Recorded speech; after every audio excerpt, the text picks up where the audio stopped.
And now, without any further ado, a dynamic and visionary leader of Telangana, ladies and gentlemen, మన గౌరవనీయ ముఖ్యమంత్రి వర్యులు శ్రీ యనమల రేవంత్ రెడ్డి గారిని గట్టిగా చప్పట్లతో స్వాగతం పలకాల్సిందిగా రిక్వెస్ట్ చేస్తున్నాం to speak a few words, sir, at your comfort.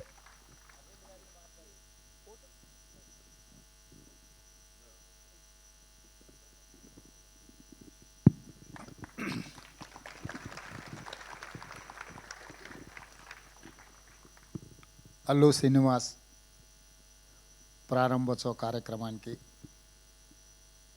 ఆహ్వానించి ఇంత మంచి కార్యక్రమాన్ని ఏర్పాటు చేసి దేశంలోనే హైదరాబాద్ నగరానికి సినిమా ఇండస్ట్రీకి ఒక గొప్ప గుర్తింపు తెచ్చే కార్యక్రమాన్ని ఏర్పాటు చేసి నాతో పాటు డాల్బీ సంస్థకు సంబంధించిన మాథూర్ గారు, యువ మిత్రులు అల్లు అర్జున్ ఈ కార్యక్రమాన్ని ఏర్పాటు చేసి అల్లు రామలింగయ్య గారి వారసత్వాన్ని కొనసాగించే విధంగా వారి జ్ఞాపకాలను ఎప్పుడూ తెలుగు ప్రజలకు, సినిమా అభిమానులకు గుర్తుండే విధంగా అల్లు అరవింద్ గారు ఇంత గొప్ప కార్యక్రమాన్ని చేపట్టడాన్ని మనస్ఫూర్తిగా వారిని, వారి కుటుంబ సభ్యుల్ని అభినందిస్తున్నా. ప్రాథమికంగా నేను సినిమా అభిమాని. సినిమా పరిణామ క్రమం black and white, techno colours, Eastman colour, 70mm, Dolby, VFX ఇట్లా సాంకేతికంగా చాలా వేగంగా మన దేశము సినిమాలో అభివృద్ధిని సాధిస్తున్నది. యాదృచ్ఛికంగా ఈరోజు ఉదయమే నెట్ఫ్లిక్స్ జిసిసి సెంటర్ని కూడా ఈరోజు నేను ప్రారంభించడం జరిగింది. అక్కడ కూడా నేను ఈ అంశాలను ప్రస్తావించిన. ఒక బాహుబలి, ఒక కల్కి, ఒక అరుంధతి డిజిటల్లీ సౌండ్ అంటే ప్రేక్షకులను కట్టిపడేసే విధంగా సాంకేతిక నైపుణ్యంతో సినిమా తీసినా దాన్ని ప్రదర్శించడానికి థియేటర్లు లేకపోతే ఆ సాంకేతిక నైపుణ్యం అనేది మనకు నిరుపయోగం అవుతుంది. 3D మూవీస్ అన్నప్పుడు షార్క్ ఇట్లాంటి మూవీస్ వస్తే చాలా వింతగా ఆ కాలంలో చూసేవాళ్ళం. ఇంత పెద్ద థియేటర్ ఈ మధ్యకాలంలో నేను చూడలే. ఒకప్పుడు మా younger days, college days we used to go Devi, ఆ తర్వాత వచ్చిన మహేశ్వరి, పరమేశ్వరి ఇట్లాంటి థియేటర్లు పెద్ద స్క్రీన్లు చాలామంది ఆడియన్స్తో చూడడానికి అవకాశం ఉంది. గోయింగ్ ఫార్వర్డ్ చిన్న థియేటర్లు, మల్టీప్లెక్స్ రావడము, 60 మంది, 100 మందితో, 200 మందితో సినిమా చూడడము, ఆ ఫీల్ అనేది మిస్ అయిపోయినాం. ఇప్పుడు మళ్ళీ ఈ డాల్బీ థియేటర్ ఐ థింక్ మరి 500 సిట్టింగ్ కెపాసిటీ, 700 సిట్టింగ్ కెపాసిటీ ఉండొచ్చు అనుకుంటున్నాను. ఇది ఇంతమందిలో కూర్చొని సినిమా చూస్తే ఆనందమే వేరు. ఎందుకంటే ఆడియన్స్ యొక్క రియాక్షన్ అనేది వీ కెన్ ఫీల్ డైరెక్ట్లీ. ఇట్లాంటి థియేటర్ టెక్నికలీ సౌండ్ ఇంత ఒక మంచి థియేటర్ని ఇక్కడ వీరు చేయడం, దీని వెనకాల చెన్నై నుంచి ఇండస్ట్రీ ఆంధ్రప్రదేశ్ హైదరాబాద్కి తరలించినప్పుడు ఆనాడు ఎన్టీ రామారావు గారు, నాగేశ్వరరావు గారు, రామనాయుడు గారు, అదేవిధంగా సినిమాలో అడ్వెంచర్స్ చేయాలి అని అంటే ఆ రోజుల్లో పద్మాలయ స్టూడియోస్ నటశేఖర కృష్ణ గారు cinema adventures first colour movie తీయాలన్నా, 70mm మూవీ తీయాలన్నా రకరకాల experiments, adventures with lot of efforts ఆ రోజు కృష్ణ గారు చేసేవాళ్ళు. కృష్ణ గారు ఒక సంవత్సరంలో 15-16 సినిమాలు హీరోగా నటించి రిలీజ్ అయిన రోజుల నుంచి ఇప్పుడు 5-6 సంవత్సరాలకు ఒక సినిమా తీసే పరిస్థితి వచ్చింది. ఎందుకంటే నేను కృష్ణ గారి అభిమానిని కాబట్టి అన్ని వివరాలు నాకు తెలుసు. మేము అన్ని లెక్కలు పెట్టి వాదించేవాళ్ళం. నేను వనపర్తిలో చదువుకునేటప్పుడు సినిమాలు అక్కడ రిలీజ్ అయ్యేటివి కాదు, అయితే హైదరాబాదు లేకపోతే కర్నూలు ఇట్లా కొన్ని ప్రాంతాల్లోనే సినిమాలు రిలీజ్ అయ్యాయి. మొదటి రోజు చూడాలంటే వనపర్తి నుంచి కర్నూలు 100 కిలోమీటర్స్ లారీలో ప్రయాణం చేసి సినిమా చూసి వచ్చేవాడిని నేను. అంటే అప్పుడు బస్సులు ఫ్రీక్వెంట్గా ఉండేది కాదు. సినిమా టైంకి వెళ్ళి మళ్ళీ సినిమా చూసి మళ్ళీ వెనక్కి రావాలి అంటే లారీలు హైవేస్లో ఎక్కువ లారీలు పోతూ ఉంటాయి కాబట్టి లారీ ఎక్కిపోయి మేము ఫ్రెండ్స్ కాలేజీలో ఉన్నప్పుడు సినిమా చూసి మళ్ళీ సెకండ్ షో సినిమా చూసి వెనక్కి వచ్చేవాళ్ళం. సో సినిమా అనేది మధ్యతరగతి వాళ్ళ మీద అత్యంత ప్రభావితం చూపిస్తుంది, మన లైఫ్ని ఇన్స్పైర్ చేస్తుంది. మన లైఫ్లో కొన్ని డెసిషన్ తీసుకోవడానికి కూడా సినిమా ఇండస్ట్రీ, సినిమా కథనాలు, సినిమా ప్రభావితం చేస్తుంది. సినిమా అనేది ఒక కమర్షియల్ ఎలిమెంటే కాదు, సినిమా అనేది ఒక సోషల్ యాంగిల్లో అత్యంత ప్రభావితం చూపించగలిగిన ఇండస్ట్రీ. సినిమాను క్యాజువల్గా మనం తీసుకోవాల్సిన అవసరం లేదు. It is going to influence on our lifes.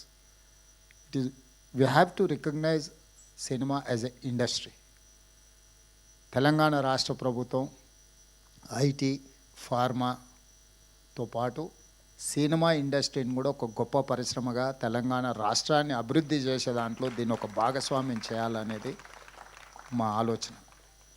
నేను చాలా సందర్భాలలో చెప్పిన, ఎట్లయితే హైదరాబాద్ నగరాన్ని బెంగళూరు, ఢిల్లీ, ముంబై, చెన్నై నగరాలతో మాకు పోటీ లేదు.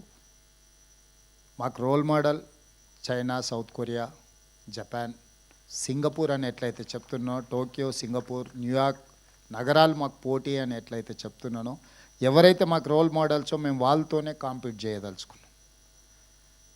తెలుగు సినిమా ఇండస్ట్రీ కూడా పక్కన కోలీవుడ్తోనో లేకపోతే శాండల్వుడ్తోనో లేకపోతే బాలీవుడ్తోనో కాదు, we have to compete with Hollywood. Hollywood movie చూడడం కాదు, హాలీవుడ్ మూవీ కూడా ఇక్కడ తీయాలి, ఇక్కడ ప్రదర్శించాలి. ఇక్కడ టెక్నాలజీ, అందుకే ఈరోజు నెట్ఫ్లిక్స్ ఓపెనింగ్ అప్పుడు కూడా ఐ టోల్డ్ దెమ్, మీకు ఏం కావాలన్నా మా గవర్నమెంట్ 100% సపోర్ట్ చేస్తుంది. నాలెడ్జ్ హబ్ క్రియేట్ చేసినప్పుడే ఇండస్ట్రీ అనేది ప్రమోట్ అవుతుంది. ఈరోజు కృష్ణానగర్ని మనకు చిన్న చూపు చూడవచ్చు, కానీ ఆ కృష్ణానగరే గొప్ప గొప్ప సినిమాలు ఇవ్వడానికి ఒక గొప్ప వేదికకు, ఒక బాహుబలి వచ్చిందన్న, ఒక పుష్ప వచ్చిందన్న, ఇట్లాంటి గొప్ప సినిమాలకు పనిచేసిన సాంకేతిక నైపుణ్యం ఉన్న కళాకారులు చాలామంది అక్కడ ఉన్నారు. ఈ ఇండస్ట్రీని తెలంగాణ రాష్ట్ర ప్రభుత్వం గుర్తించడమే కాకుండా ఈ ఇండస్ట్రీ పెరగడానికి అవసరమైన అన్ని సహకారాలు అందించడానికి ఈరోజు తెలంగాణ రాష్ట్ర ప్రభుత్వం సంసిద్ధంగా ఉంది. అందులో భాగంగానే ఇది అల్లు అరవింద్ గారు లేకపోతే వారి కుటుంబం నిజంగా ఒక కొడుకు ప్రయోజకుడు అయినప్పుడు తండ్రికి అత్యంత గొప్ప సంతోషాన్ని ఇస్తుంది. తాను సొంతంగా ప్రయోజకుడు అయినప్పుడు కలిగే సంతోషానికంటే పుత్రవాత్సల్యం కానీ పుత్రుడు ప్రయోజకుడు అయినప్పుడు ఎక్కువ సంతోషాన్ని ఇస్తుంది. ఖచ్చితంగా స్వర్గంలో ఉన్న అల్లు రామలింగయ్య గారు ఈరోజు అల్లు అరవింద్ గారిని చూసి తప్పకుండా వారి మనసు ఉప్పొంగుతుంది అని నేను భావిస్తున్నాను. సినిమాలో నటుడుగా నేను వారిని చంటబ్బాయి సినిమాలో అరవింద్ గారు నటించిన నాకు గుర్తుంది. Welcome to Resonance Educational Institutions, where excellence creates. ఒక వ్యక్తిగా కాకుండా ఒక సంస్థగా గీతా ఆర్ట్స్ కానీ కుటుంబంలో ఇప్పుడు అల్లు అరవింద్ గారు ఏదైతే బన్నీని, అల్లు అర్జున్ని లేకపోతే శిరీష్ని చూసి సంతోషపడుతున్నాడో, అంటే ఆయన సక్సెస్ కంటే కూడా ఆయన పిల్లల సక్సెస్ని ఆయన ఎంజాయ్ చేస్తున్నాడు.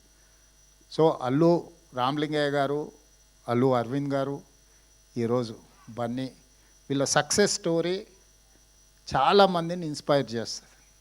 చాలామంది సక్సెస్ వెనకాల ఉన్న వాళ్ళ హార్డ్ వర్క్ని అర్థం చేసుకోవాలి. హార్డ్ వర్క్ అర్థమైనప్పుడు మనకు ఆ వ్యక్తుల పట్ల గౌరవం పెరుగుతుంది. సినిమా సక్సెస్ అవ్వడం, ఫెయిల్ అవ్వడం, బాగుంది బాగాలేదు, 100 రూపాయలు పెట్టి టికెట్ కొనుక్కొని మనం జడ్జ్ చేయొచ్చు. అంతకంటే మనకి ఎక్కువ ఇన్వెస్ట్మెంట్ కూడా అక్కర్లేదు. 100 రూపీస్ టికెట్ కొనుక్కొని సినిమాకి పోయినప్పుడు బయటకు వచ్చేటప్పుడు మనకు కావాల్సింది మనం మాట్లాడుకోవచ్చు. కానీ ఆ సినిమాని తీయడానికి దాని వెనకాల ఉన్న శ్రమ, కఠోరమైన దీక్ష, అట్లాంటి వాటిని మనం అందరం గుర్తించాలి. తప్పకుండా ఈరోజు అల్లు రామలింగయ్య గారి కుటుంబాన్ని, అల్లు అరవింద్ గారి కుటుంబాన్ని, మిత్రులు అల్లు అర్జున్, మీరందరూ ఒక ప్యాషన్ తోటి కంప్లీట్ ఇన్వాల్వ్మెంట్ కనిపిస్తుంది ఇందులో. ఇంచ్ టు ఇంచ్ మీరు ఇష్టపడి, మనం మొదటిసారి ఇల్లు కట్టుకున్నప్పుడు, మొదటిసారి అంటే పెళ్ళి అయిన కొత్తలో మొదటిసారి ఇల్లు కట్టుకున్నప్పుడు మనకు ఒక రకమైన కన్విక్షన్, కమిట్మెంట్, ఒక భావోద్వేగం ఉంటుంది.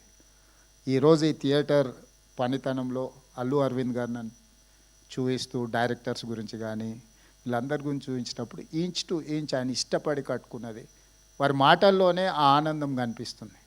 నాకు సమాచారం చెప్పడానికంటే కూడా తను పడ్డ శ్రమ ఈరోజు ఇక్కడ మన అందరం వచ్చి చూడడం ద్వారా మనం అది చూసే దాంట్లో మన కళ్ళల్లో ఒక మెరుపు కనిపిస్తే వారు చాలా సంతోషపడుతున్నారు. ఎందుకంటే నేను నిజంగా కష్టపడ్డది ఈరోజు దీనికి ఒక గుర్తింపు వచ్చింది అని.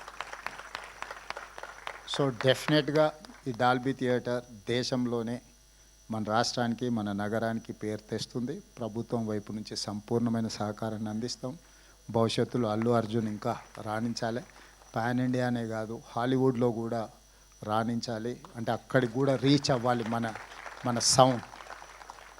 మనం ఇప్పటి వరకు తెలుగులో సినిమా తీస్తే హిందీ సినిమాతో పోటీ పడమని చెప్పుకునే వాళ్ళు కలెక్షన్స్లో.